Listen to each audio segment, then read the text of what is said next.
Од вторник, оризопроизводителите се враќаат на протести, бидејќи договор за повисока откупна цена на арпата до денес не е постигнат. Кажа дека е договорено и сега нема ништо добиено договор. Нема, тоа е стоат на старото, што се беше 15 до 17 динара. До највеќе 18, да бидеме реални. Беше од нивна страна изјавено дека цената навистина не ги задоволува трошоците, беа прифатени нашите барања и предлози, меѓутоа решение до ден денеска нема.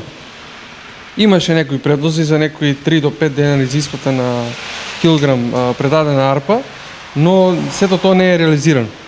Беше договорено откуп од 25 на денес падне доле. За жал, ни од премиерот, ни од министерот бееме буквално излажени. Иако разговори, ветување и надеж кај нив имаше во голема мера, во меѓувреме на нив не им гарантираа повисока цена, пошто доаѓа и одлуката за нови протести.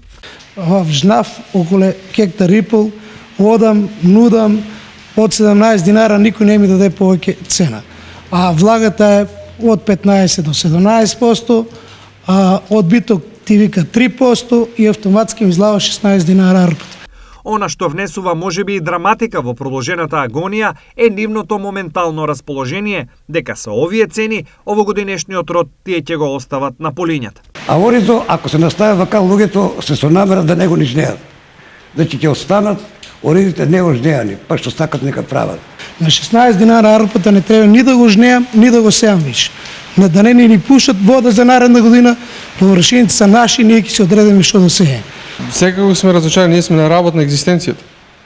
Ние да преживуваме месец за месец.